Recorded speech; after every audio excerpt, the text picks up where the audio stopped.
Cette jeune femme que vous voyez sur cette vidéo est une jeune femme qui a divorcé de son mari. Elle est jeune et elle a 2 enfants. Lorsqu'elle a divorcé de son mari ou qu'elle s'est séparée de son homme, son bébé avait... euh, elle est enceinte de 2 mois, je crois, de ce que j'ai compris. Et maintenant, elle est toute seule.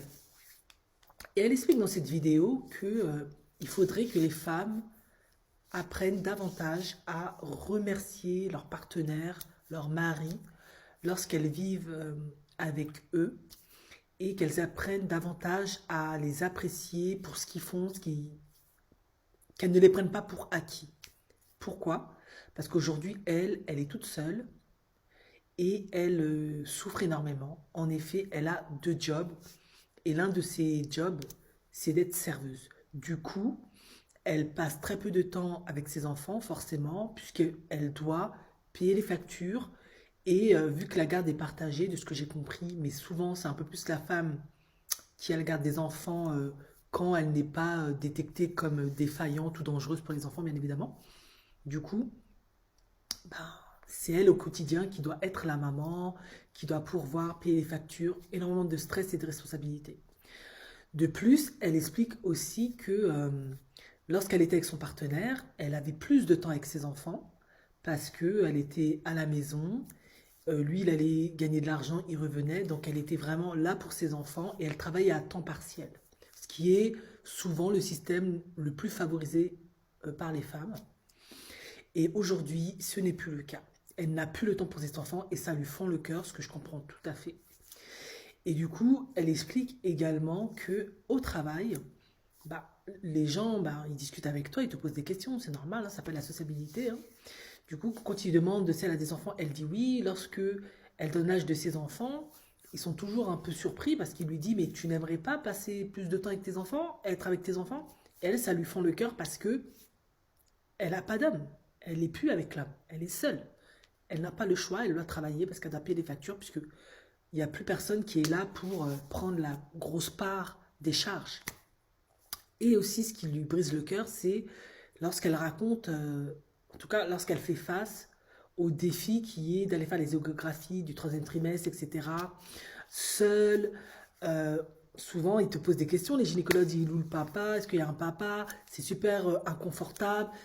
Tu as plein d'angoisse, plein d'insécurité quand tu es enceinte parce que tu sais pas si ton bébé va être en bonne santé, quand tu vas accoucher, est-ce que tu seras accompagné, pas accompagné, il y a plein d'angoisses. Et elle doit faire face seule à ça. Elle a personne pour la rassurer, pour être à ses côtés, etc. Et ça lui fait mal de devoir envoyer l'échographie à l'autre bout du pays à son homme. Oh mon Dieu. Du coup, elle explique, en gros, elle regrette cette séparation, elle regrette ce divorce. Alors, bien évidemment, c'est toujours un peu dans ce type de vidéo. Rares sont celles, bon, certaines le font, elles ont l'humilité, le courage de le faire, d'admettre pourquoi, ou de dire pourquoi hein, la séparation a été initiée, qu'est-ce qui s'est passé. Mais de ce que j'ai compris un peu sous-entendu, ce serait lui qui aurait souhaité cette séparation. Est-ce qu'il a souhaité cette séparation parce qu'il ne l'aimait plus, parce que il ne se voyait plus vivre avec elle?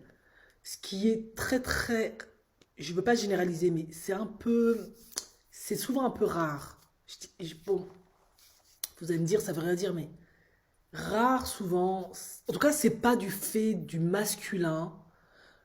En tout cas, c'est pas la logique du masculin, de l'homme. Souvent, lorsque tu es enceinte de sa progéniture, de te dégager en fait. Il peut parfois, même s'il veut plus être avec toi parce qu'il t'aime plus, hein, ça peut arriver, il en convoite une autre. Il peut vouloir rester avec toi à cause de la progéniture, en prendre soin et attendre un meilleur ciel lumineux, meilleures ondes pour initier la séparation. En tout cas, chez les Européens, parce que je vous l'ai toujours dit, la culture influence beaucoup la personne. Donc du coup, chez les Noirs, chez les Africains, hein, selon la culture africaine, mais on a quand même beaucoup d'acquaintance, il peut parfaitement être avec toi et partir.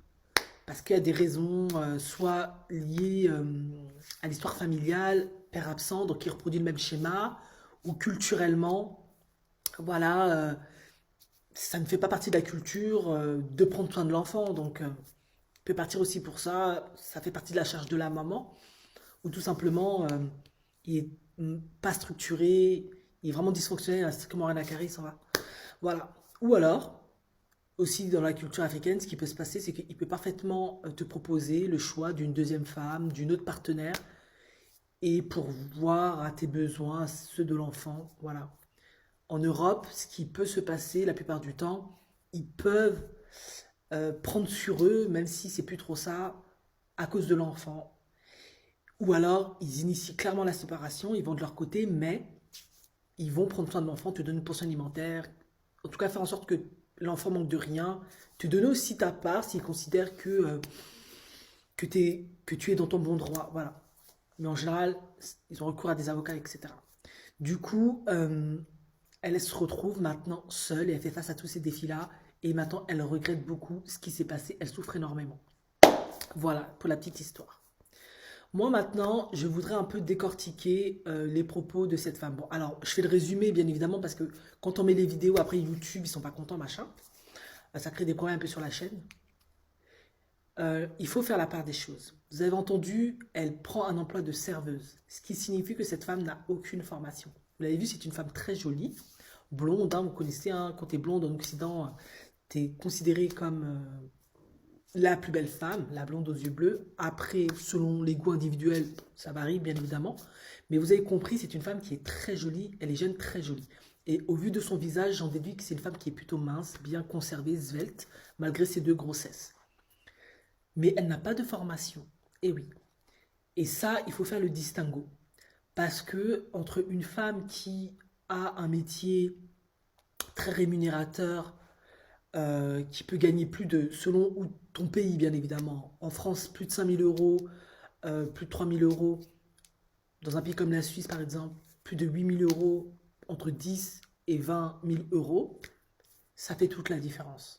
En effet, une femme qui se sépare de son partenaire, de son mari, et qui a un bon salaire, un bon revenu, elle ne sera pas impactée de la même manière qu'une femme qui n'a aucune qualification et qui sera contrainte de faire des jobs ingrats. Et ça, il faut faire attention parce que souvent, les gens qui font des vidéos, ils ne sont pas assez nuancés. En effet, moi je connais des femmes qui se sont séparées, qui se retrouvent seules, mais pourquoi elles ne sont pas affectées? Parce que elles, quand elles étaient à la maison et gardaient leur emploi partiel, c'était un emploi qui était très rémunérateur. Du coup, quand elles se séparent et qu'elles doivent prendre plus d'heures ou repartir à temps plein, elles n'ont pas la contrainte financière. Elles, la contrainte qu'elles vont avoir à un moment donné, après ça va dépendre de sa beauté, de sa personnalité, etc. Ce sera surtout la solitude et la difficulté à se repositionner avec un homme qui leur convient vraiment de leur choix, de leur goût. Pour plein de raisons, comme j'ai cité, à cause du physique, de la personnalité, de toutes tes expériences passées, comment tu les as intériorisées, bonnes ou mauvaises. Ça peut entraver beaucoup ton processus pour se remettre en couple. Par contre, une femme qui n'a aucune qualification, elle est directement impactée par tout ce qui est financier. En effet, un divorce, ça fait 2 pauvres. Cependant, j'ai toujours dit dans mes vidéos, ça dépendait du revenu du couple. Une femme qui est avec un homme qui était blindé, qui a eu un bon contrat de mariage, quand elle va partir, il va lui donner la moitié de l'argent ou une grosse pension alimentaire. Si cette femme, elle a de la jugeote, soit elle va se former, après si elle n'a pas de formation, pour pouvoir acquérir de nouveau des entrées financières avec un bon emploi qui lui plaît, qui lui convient, où elle est épanouie, ou elle va bien investir, donc ça va ramener de l'argent. Voilà, ça dépend, parce qu'il peut te donner de l'argent, mais si tu ne gères pas bien, ça va partir aussi. Hein. Au bout d'un moment, tu n'en auras plus avec le temps, ça va sans dire. Mais quand tu n'as aucune qualification, et que tu étais avec un homme qui, et je suppose que c'était le cas de cette jeune fille, n'avait pas non plus beaucoup de revenus, toi, tu es forcément pauvre. Et du coup, tu vas forcément être impacté par la séparation et les divorces parce que tu vas aller faire des jobs ingrats. Comme elle, tu vas devoir cumuler 2 emplois, ce qui est extrêmement éreintant, fatigant, stressant, contraignant. Ça va altérer ta santé, ton mental, ton physique. Tu vas vieillir plus vite qu'une femme qui est à l'aise, qui elle pourra faire des soins, pourra se relaxer. Dès que ça va pas, elle va aller faire son petit cours de yoga, elle va aller faire son petit massage, ses petits soins. Elle va toujours se maintenir. Et en effet, une femme qui a des meilleures ressources a plus de capacité de se repositionner parce qu'elle a les ressources pour se maintenir et mentalement et physiquement. Et puis les hommes le ressentent, ils voient, les hommes ne sont pas des idiots, ils voient aussi quel type de femme t'es au premier abord. Hein. Et voilà si tu es une femme de haute classe, on va dire ça comme ça, en tout cas de bon statut, milieu social, et si tu es une femme qui n'est pas de ce statut, ils le voient instinctivement. Du coup, eux-mêmes, ils font leur propre sélection, cela va sans dire. Hein. Attends, de nos jours, les hommes, il y en a, c'est pas des mauvais gars, hein, c'est de la bonne qualité, on va dire. Et elle, ben voilà, elle se retrouve dans une situation contraignante. Du coup, maintenant, elle regrette son mari parce qu'elle réalise, mais en fait, quand j'étais avec lui, j'étais super gagnante. En effet, moi, je pouvais rester à la maison, voir mes bébés grandir, être une mère à plein temps. Je n'avais pas le stress du boulot, toutes les remarques et toute la sociabilité, les conversations, la communication sociale que tu t'as faire qui te stresse, les jugements, les regards, les a priori, tous les stress et toutes les ondes négatives, l'énergie négative que tu peux accumuler quand tu es face à des clients négatifs, insatisfaits, frustrés, ton patron qui te donne des responsabilités, qui te critique, qui te fait des reproches. Tout ça, quand tu es marié ou quand tu es en couple, et que tu n'as pas une bonne qualification ou tu n'en as pas du tout, tu n'es pas soumis à ça, à condition que ton mari, c'est un bon gars, comme elle, je suppose. Parce que si elle regrette, c'est que ça devait être un bon gars. À mon avis, c'était certainement parce qu'ils s'entendaient plus, ou peut-être il y a un sentiment où tu te dis je l'aime plus, c'est des choses qui arrivent dans un couple. Mais je pense que c'était pas un homme qui l'a taillonné tout le temps, ou un narcissique qui exercer sur elle un contrôle coercitif ou qui retournait sa tête du matin jusqu'au soir au point où sa vie était en danger, vous avez compris, ou qui faisait du mal aux enfants, vous avez compris. Donc, maintenant, elle regrette. La question, en fait, c'est pas est-ce qu'il faut rester en couple à tout prix pour jouir de tous les avantages que l'homme te procure. C'est pas ça la question. La question, c'est est-ce que quand j'ai le sentiment, en fait, que là, ça ne va pas, l'homme avec qui je suis, je sens que je ne l'aime plus, je me sens plus bien avec lui, j'ai envie de le quitter parce que pour diverses raisons. On est des humains, hein. C'est pas évident la routine, le quotidien, machin. C'est de se demander est-ce que le problème ne vient pas d'ailleurs. Est-ce que c'est peut-être pas parce que je suis en dépression postpartum? Peut-être que elle, comme elle a des enfants en bas âge, peut-être c'est la grossesse qui faisait aussi que peut-être elle avait un mauvais mood, elle était peut-être en dépression, elle c'est pas partum, mais peut-être qu'elle était, c'était une phase dépressive, la grossesse ça chamboule beaucoup d'émotions. Est-ce que c'est pas des traumatismes qui remontent, qui ressurgissent? Est-ce que c'est pas ça? Ou est-ce que peut-être il n'y a pas des choses chez l'homme effectivement qui m'emmerdent, comme dans tous les couples, mais qui peuvent se rattraper, s'améliorer, se récupérer? Est-ce qu'une bonne communication, une thérapie de couple, partir en voyage, changer d'air, je sais pas, ça peut arranger les choses. Est-ce que peut-être c'est pas les enfants qui créent du stress, de la pression? Est-ce que je devrais pas les faire garder, mettre en crèche, prendre une nanny? Voilà. Trouver des solutions qui peut-être peuvent arranger la situation. Plutôt que immédiatement initier la séparation parce que tu te dis c'est l'homme le problème. Et une fois que tu es séparé, quelques mois plus tard, au début, bien évidemment, pendant 1 mois, 3 mois, tu vas souffler, tu vas te sentir bien libre, il n'est pas là, je ne vais pas me prendre la tête à faire la cuisine, le ménage, à toujours me pouponner, sentir bon. Je fais ce que je veux. Je me couche à l'heure que je veux, je n'ai pas de compte à rendre, je n'ai pas tout le temps à devoir discuter avec lui, parler avec lui. Voilà, je peux faire ce que je veux. Après 3 mois, là, quand le temps avance, tu ressens la solitude, tu ressens, voilà. Et comme elle l'a expliqué aussi, ben, quand elle voit les autres femmes avec leur mari, qui les soutiennent, qui sont là pour elle, etc., etc., ben, ça lui fait mal. On pense toujours que l'herbe est meilleure ailleurs. C'est vrai, parfois ça peut l'être. Mais finalement, on est le roi dans son propre royaume, en fait. Voilà. Donc, bon, vous allez me dire, ça veut rien dire. En gros, ce que je veux dire, c'est que tu peux pas être, comment dirais-je, tu regardes les autres, mais tu sais pas ce qu'ils vivent au quotidien. Les gens te montrent ce qu'ils veulent te montrer. Voilà. Ça aussi, ça fait partie du couple, hein. Un couple, il te montre ce qu'il veut te montrer, hein. Il te montre pas la réalité qu'il y a derrière. Donc, tu peux vite te faire avoir. Donc, il faut bien réfléchir quand on est une femme comme elle qui a aucune qualification et qui n'aimait pas l'école parce qu'elle était très jolie ou parce qu'elle avait des problèmes dans la maison ou parce qu'elle était nulle à l'école aussi. Il faut bien réfléchir. Et quand tu es en couple, bah, plutôt que de rester à la maison, ne rien faire, être que maman au foyer en se disant ça va durer éternellement, faites preuve de maturité, faire une formation. Cette femme, par exemple, elle est aux États-Unis, dans un pays anglophone, mais je crois que c'est les States.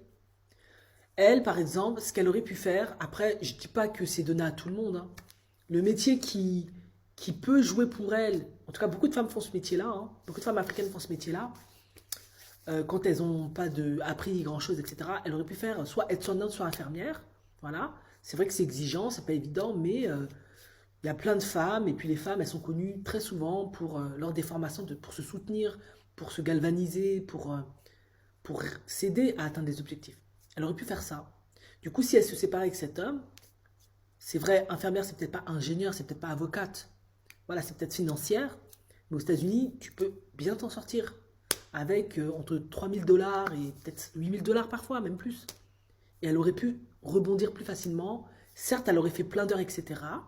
Mais elle aurait pu prendre une nanny, mettre les enfants à la crèche parce qu'elle aurait eu suffisamment de revenus, en accord avec le papa, bien évidemment, puisqu'elle s'entend toujours avec le papa. Et déjà, sa vie aurait été déjà beaucoup mieux.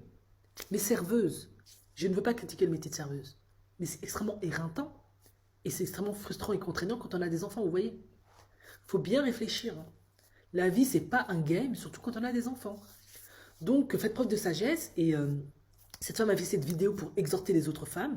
Et je l'en remercie pour ça. Faites pas les mêmes erreurs qu'elle. Elle, voilà, elle a fait, en tout cas, au moment où elle a pris la décision, où on lui a imposé cette décision, elle a considéré que c'était bon ou pas bon, peu importe. Mais maintenant, elle est dans le regret.